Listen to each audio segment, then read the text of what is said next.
स्वामी विवेकानंद एक हिंदू मंक और एक स्पिरिचुअल टीचर थे जिनका वेदांत और योगा जैसी टीचिंग्स को वेस्ट में पॉपुलर बनाने में बहुत बड़ा योगदान है। जहां हिंदुइज्म पहले बस भारत तक ही सीमित था, वहीं स्वामी विवेकानंद जैसे लोगों की वजह से वो देखते ही देखते एक वर्ल्ड रिलीजन बन गया। विवेकानंद को साइंस और हमारी स्पिरिचुअल नेचर के बारे में बहुत डीप अंडरस्टैंडिंग थी और उनकी टीचिंग्स में दोनों ही फील्ड्स की नॉलेज को एग्जिस्ट करती है, जिस वजह से इस एपिसोड में हम उनके सबसे जरूरी और पावरफुल लेसन्स को डिस्कस करेंगे और ये समझने की कोशिश करेंगे कि उनका दिमाग कैसे काम करता था। Lesson 1, grow from inside out. Swami Vivekananda बोलते हैं कि आपको अपने अंदर से पहले ग्रो करना होगा, उससे आपकी बाहरी ग्रोथ खुद ब खुद हो जाएगी। आपको ये चीज कोई नहीं सिखा सकता कि आपको स्पिरिचुअल कैसे बनना है। आपके सोल के अलावा आपके पास कोई दूसरा टीचर नहीं है। यानी हर एक्सटर्नल नॉलेज जैसे बुक्स, स्टोरीज, टीचर्स या साइकोलॉजी इन हिंदी जैसे ऑनलाइन नॉलेज के मीडियम्स, ये सब आपको बस हिंट्स दे सकते हैं और आपको इशारा करके ये बता सकते हैं कि आपको किस तरफ देखना है और किस तरफ चलना है। लेकिन इस यात्रा को तय करने वाले सिर्फ आप हो। मार्केट में आई हर नई बुक को पढ़ना या पूरे दिन इंटरनेट पर कुछ ना कुछ कंज्यूम करते रहना, ज्यादातर लोगों की ये आदत उनकी असली नॉलेज की भूख को ही दर्शाती है। हर इंसान हाईएस्ट नॉलेज के लिए भूखा है, लेकिन जब तक वो खुद के अंदर झांकना नहीं सीख लेता, तब तक वो पूरी दुनिया में उस चीज को पाने के लिए भटकता रहेगा जो उसे शांत और स्थिर रहने पर वैसे ही मिल जाती। इसलिए इस इनसाइट को भी बस एक हिंट की तरह ही समझो, क्योंकि असली सच वो होता है जिसे बोला नहीं, बस समझा और फील करा जाता है। Lesson 2, always be humble. Swami Vivekananda एक बार जब इंग्लैंड में अपने दोस्त के साथ बैठकर बस बातचीत कर रहे थे, तब उन्होंने नोटिस करा कि उनका फ्रेंड इंग्लिश लैंग्वेज का यूज करते हुए कोई गलती कर रहा है और उन्होंने ये चीज अपने फ्रेंड को भी बताई। लेकिन उनके फ्रेंड को ये बात अच्छी नहीं लगी और उन्होंने गुस्से में जवाब दिया कि इंग्लिश मेरी मातृभाषा है, मैं कैसे गलत हो सकता हूँ। स्वामी विवेकानंद ने शांति से अपने दोस्त को बोला कि तुमने तो इस भाषा को सुनते सुनते याद करा है, लेकिन मैंने इसको सीखा है। इस रिप्लाई को सुनकर उनके दोस्त भी दंग रह गए और ये चीज हमारे साथ भी अक्सर होती है कि हम दूसरों की छोटी छोटी बातों पर गुस्सा हो जाते हैं, स्पेशली जब वो हमें हमारी किसी बात के लिए टोकते हैं। इसके बजाय हमें भी हमेशा शांत और हम्बल रहना चाहिए, चाहे हमें कोई कितना भी ऑफेंड करने की कोशिश कर ले।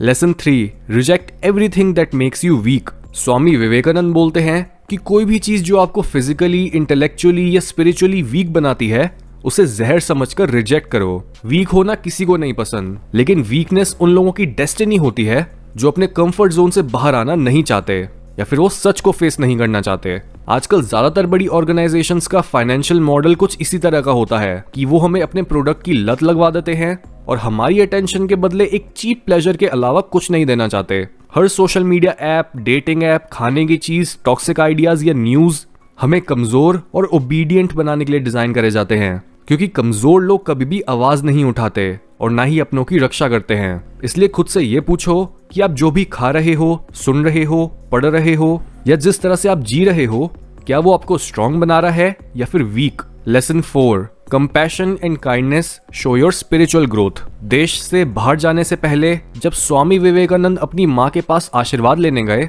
तब उनकी माँ ने उन्हें टेस्ट करने के लिए उनसे एक चाकू मांगा। उसके बाद उनकी माँ ने बोला अब तुम जा सकते हो। वो बस इतना देखना चाहती थी कि विवेकानंद किस तरह से चाकू को पकड़ाते हैं, क्योंकि नॉर्मली हम खुद हैंडल से चाकू को पकड़ते हैं और उसका नुकीला छोर दूसरे की ओर कर देते हैं, लेकिन विवेकानंद ने खुद धार वाला हिस्सा पकड़ा और लकड़ी वाला हिस्सा अपनी माँ की तरफ करा, ताकि अगर चोट लगे भी तो उन्हें लगे, उनकी माँ को नहीं। इससे उनकी माँ को ये यकीन हो गया कि उनका बेटा अब इतना स्पिरिचुअली ग्रो कर चुका है कि वो खुद के साथ हुए अच्छे या बुरे की परवाह नहीं करता, लेकिन वो दूसरों के लिए हमेशा ही काइंड और केयरिंग रहता है।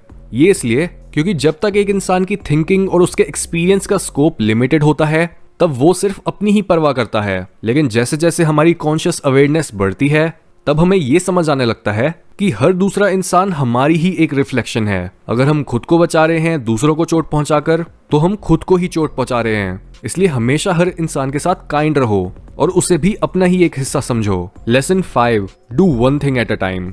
स्वामी विवेकानंद बोलते हैं कि एक समय पर सिर्फ एक ही चीज करो और उसे करते हुए अपना पूरा सोल उसी में डाल दो और बाकी सब भूल जाओ। इस इनसाइट के बारे में हमारे कई स्क्रिप्चर्स में बात करी गई है कि अगर हम किसी चीज को अपने सच्चे दिल से पाना चाहते हैं, तो हमें अपनी मेंटल, फिजिकल, इमोशनल और स्पिरिचुअल एनर्जी एक ही डायरेक्शन में मोड़नी होंगी। अगर आप खुद के गोल्स को लेकर ही कंफ्यूज हो और आपको ये नहीं पता कि आपको अपने कौन से गोल को हाईएस्ट प्रायोरिटी देनी चाहिए, तो आपकी बॉडी आपको एक दिशा में खींचेगी और आपके इमोशंस दूसरी। Lesson 6, ask and want nothing in return. Vivekananda बोलते हैं कि कभी भी वापस से कुछ मांगो या फिर फल की इच्छा मत करो। जो देना है वो दो और वो आपके पास खुद आ जाएगा, लेकिन अभी इस बारे में चिंता मत करो। यानी अगर आप इस लेवल तक ग्रो कर चुके हो कि आप दूसरों की मदद करने लगे हो, तब जब भी आप किसी की मदद कर रहे हो तब उनसे बदले में कुछ मांगो मत और ना ही कोई चीज एक्सपेक्ट करो। आपने बस अच्छे कर्म के बीज बोने हैं और आगे बढ़ जाना है। थोड़े समय बाद जब आपके कर्म पकेंगे तब आपको खुद ब खुद आपकी मेहनत और अपनी काइंडनेस के लिए सराहा जाएगा। Lesson 7, love yourself to love others. अपने कोट में विवेकानंद बोलते हैं कि अगर मैं खुद को प्यार करता हूँ मेरी अनेक कमियों के बावजूद, तो कैसे मैं किसी दूसरे की चंद खराबियों के लिए उन्हें हेट कर सकता हूँ। यानी हर वो इंसान जो दूसरों को बुरा बोलता है और दूसरों को ब्लेम करता है, वो असल में दूसरों के साथ इतना ज्यादा रूड इसलिए होता है क्योंकि वो खुद को ही पसंद नहीं करता। हमारी साइकोलॉजी कुछ इसी तरह से काम करती है। अगर हमें खुद के बारे में कोई चीज पसंद नहीं होती तो हम उसकी वजह बाहरी दुनिया में ढूंढने लगते हैं और खुद की इनसिक्योरिटीज को आउटवर्डली प्रोजेक्ट करने लगते हैं। इसलिए सबसे पहले खुद को प्यार करना और खुद को एक्सेप्ट करना सीखो।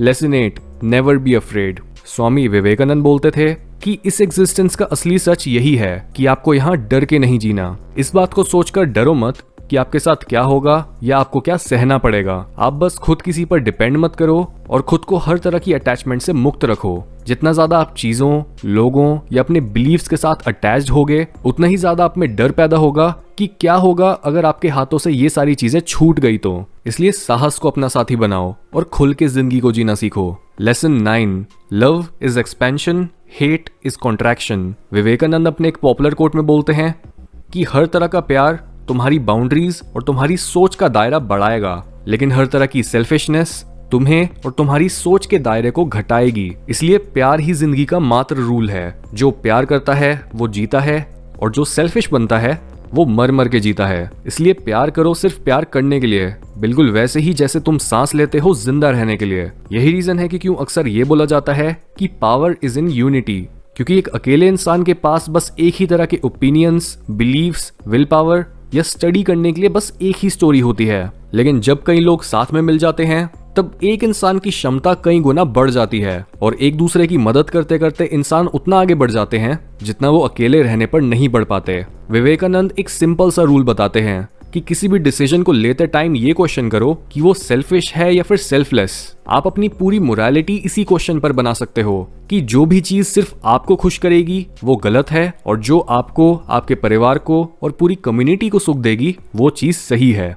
Lesson 10, you are the soul. Swami Vivekananda इस बात पर काफी एम्फसाइज करते हैं कि हमारे अंदर आत्मा नहीं बल्कि हम ही आत्मा हैं। हमारा शरीर तो बस इस पृथ्वी से उधार लिया हुआ मैटर है और हमारे ख्याल वो भी हम नहीं हैं, क्योंकि हमारा हर थॉट हमारे अंदर जाती इंफॉर्मेशन के बेसिस पर आता है। जैसे ही हम अलग इंफॉर्मेशन कंज्यूम करने लगते हैं वैसे ही हमारे ख्याल भी बदलने लगते हैं। तो अगर हम अपनी बॉडी नहीं हैं और अपने थॉट्स नहीं हैं तो हम हैं क्या? विवेकानंद बोलते हैं कि तुम आत्मा हो जो हमेशा ही मुक्त और हमेशा ही सुखी रहती है। इस बात की गहराई में उतरो और तुम 1 मिनट में हर तरह के बंधन से मुक्त हो सकते हो। ये अंडरस्टैंडिंग साइकोलॉजिकल और फिलोसॉफिकल बेसिस पर शुरू होती है और आपकी स्पिरिचुअल नेचर पर जाकर खत्म होती है। इसलिए खुद के ही स्कोप को लिमिट मत करो और विवेकानंद की दी इस इंसाइट पर मेडिटेट करो